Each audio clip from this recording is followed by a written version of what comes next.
Hi everyone. So I finally did it. The Royal Parks Half Marathon has finally been done and completed, and I have not stopped smiling since. It was the most amazing race I've ever done. I don't think I could ever describe the feeling of achievement that you can get from running unless you've actually done it and tried it. But yeah, this race was just completely different to anything I've ever done before. As you know, I was trying to go for a PB, or I kind of set it that I'd give it a good bash. I'd done all my training. I felt on top form. My fitness was the best it's ever been. Yeah, I've really put so much effort into this race. I knew that a PB was in my sights, and there was no reason why I couldn't get it. But at the same time, I wanted to have at the back of my head to not beat myself up if I didn't get it, and to not be disappointed. I wasn't really sure how that was going to pan out and how I would feel. But yeah, I'll give you a bit of a lowdown on the day's events. So my PB for a half marathon is more or less 1 hour 59 minutes. So I was kind of aiming for 1 hour 58 minutes on the day. Everything was going to plan. My pace was really good. It was all just under 9 minutes. I felt really strong, and yeah, I thought it was a great possibility that I could actually achieve this personal best. But I didn't quite. But I'll tell you why, and I'll tell you why I'm absolutely not disappointed, and I still think I achieved a different kind of personal best on the day. But I'll start at the beginning. So we were staying in Stratford. So if any of you ever do this race in the future, obviously it's good to have it planned out how you're going to get there and everything on the day. We decided to stay at Stratford so that we could drive and leave our car there, which would then mean we could leave all our stuff in the car and commute into London.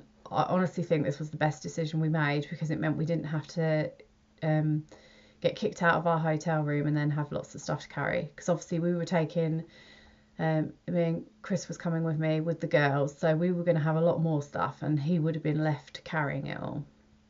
I was so nervous. I was really nervous. I had all these good intentions to go off for a nice walk and have a look around and go and see the Olympic Stadium, and you know, all that. But the reality was I just was not feeling it. I was so nervous. I didn't sleep particularly well. It took me a little while to go off, and when I woke up at 3 o'clock, I was awake for probably another hour before I managed to fall back to sleep again. So when my alarm went off at 6, I had actually like gone into a deep sleep, and was really not very thankful for my alarm going off. But anyway, I got up, got ready. I tried to eat some porridge. Oh dear. I'd taken some of those little pots of porridge that you can just add hot water to, and I took some peanut butter with me. So I made that up. I could not eat it though. I could not stomach it at all. So I tried to eat that on the tube, but it was so cold and it was really being forced down me. It's a little bit put me off porridge, which is a bit sad because it's my favourite. But there we go. When we got there, I joined the queue for the toilets. Oh my days, that's where I spent the rest of my time waiting to start the race. If you're going to feel anxious at any time during a race, that is probably when you're going to feel it, because I was panicking that I wasn't even going to get to the start line on time. The queues were that bad. I was meant to be meeting some friends that I've made through Instagram, and it was such a shame because I never got there, and I'm still now gutted about that. I don't know how I could have helped that, because obviously going to the toilet was far more important if I was going to be able to run a good decent race. So yeah, by the time I got through the queues for the toilet, I went to go straight over to my start. Heading to the start line. Didn't manage to find anyone though, so I'm now looking for my friend Michelle. Hopefully I see her somewhere. She's in blue. And I heard my name being called. I was looking out for my friend Michelle, who I knew was in the same start pen, but I never did find her actually. There was just so many people. It's overwhelming how many people were in there. And I heard my name being called, and it was one of my friends that I've made on Instagram. I could not believe she'd even spotted me, but you know, I dyed my hair purple. It's almost washed out now. It just looks a bit grey and dingy. But she could just about make that out through the plaits, so she knew it was me.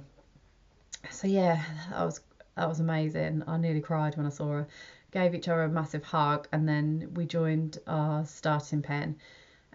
We started with the 2 hour pacer, because ideally that's what we were both hoping for. Yeah, instantly calmed my nerves having someone to chat away to. She was very nervous as well because it's her first half marathon, so we kind of got each other through that little bit of start. It took a bit of a build up to get through because we were the third starting pen, so we had to wait for 2 others to go through first. And then finally it was our turn. Nervous as anything. So yeah, off we went. We were following the 2 hour paces, but my God, they were going so quick. They were going a lot quicker than I think they needed to be. I guess they were trying to get a sub 2 hours, which I didn't realise. I thought they just stuck with the 2 hours and, you decided if you went in front or behind them. But yeah, they were going really quick. At first I put it down to the fact that there were so many people that they were having to get through at that beginning bit that they needed to make up time, but no, they continued to just go that bit quicker. So eventually we stuck with our 9-minute pace, which I knew would get me the time that I needed. And by this point, the 2:05 pacer was with us. So the crowds were absolutely amazing.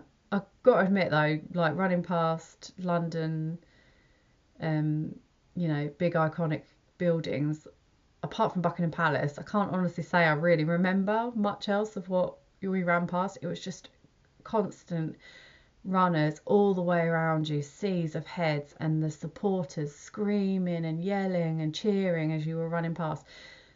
Charity corner, where there was every charity you can think of all lined up making so much noise. It was absolutely amazing atmosphere. So yeah, we had to go past those several times.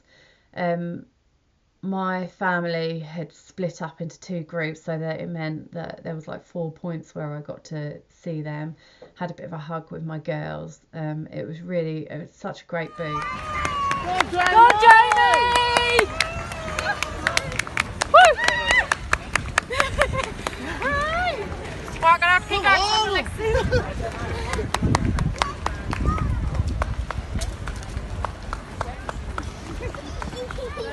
Jamie! Turn on your right. Go on, Jamie! Oh, let's go.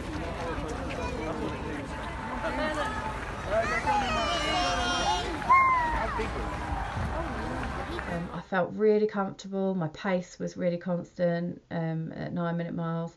I went ahead and left Jack behind in the end because I think actually I was hindering her race more than she would ever have let on, because obviously I was trying to stick with a pace that I felt comfortable at, but that wasn't necessarily her pace that she felt comfortable at, and I think it was probably putting a lot of pressure on her to try and stick with me. So yeah, I made the decision to leave her sadly, and continue on. And then around 10 miles, I'd say, I hadn't seen any other Target Ovarian runners, and I found one. I was amazed, so I shouted across the road, "Team Target!" And yeah, we ended up chatting for like a couple of miles, I'd say. So yeah, between about 10 and 12 miles. And if you look at my breakdown of my mileage, you can see that that's at that point that I met her, because we were talking, so my pace suddenly wasn't as important. I was still trying to keep the 9 minutes, but it did go above 9 minutes. So yeah, then I got to mile 12 and I thought, oh, I could still actually get this PB if I keep on going. So I pushed myself harder and I went like to 8.5-minute miles. Now I think this might be the point where I realise either my watch let me down or me dodging the crowds meant that I was adding on extra mileage to my run, or I don't know really, because I felt like the whole time I was on for a PB. So when I got to that last 800 metres and this big sign appeared in the distance, I thought, right, put your foot down, you can do this. But in reality, I was not going to do it. It was far too far away, the finish line, and the timer was just ticking over, and I saw 1:58 go past. Then I thought, oh, you can try and get it if you get to 1:58:30. That went past, and then at that point I just thought, do you know what, just sit back, enjoy this. Don't die as you cross the line with exhaustion. So I eased back, and I didn't look at my watch again at all after that point. And that's a bit of a regret, because I crossed the line at 2 hours and 24 seconds. 24 seconds! Come on, really? Oh, that's like the most frustrating 24 seconds I've ever ran. I cannot believe it. But hey, I still managed to get just over 2 hours, which I am absolutely delighted about. And I wouldn't change any of it. I would not change it. I felt comfortable. I felt comfortable enough that I could have pushed myself more had it not been such an iconic race that I was taking part in. There was so much going on. The crowds were cheering us. I was having a good look around. I was looking for people that I knew, because I knew quite a few faces were going to be there. And I think that added to distraction. That was easily my 2 minutes that I lost out for my PB. But I wouldn't change it, because I wanted to enjoy it. Had I pushed myself that bit further, I'm not sure I would have enjoyed it quite like I did. Obviously, chatting to people was really nice and motivating, and you know, there's nothing I can regret about that. It was the best day, it really was. As I crossed the line, I tried to vlog, and well, I'll show you a few video clips in amongst here. The tears were coming, so I stopped, and actually after that I didn't, you know, I had my time to compose myself before I met up with my family, catching them, getting my medal and stuff. So yeah, it was a good time before I even saw them, so I managed to keep it together. Oh, I did it. That was for you, Margaret.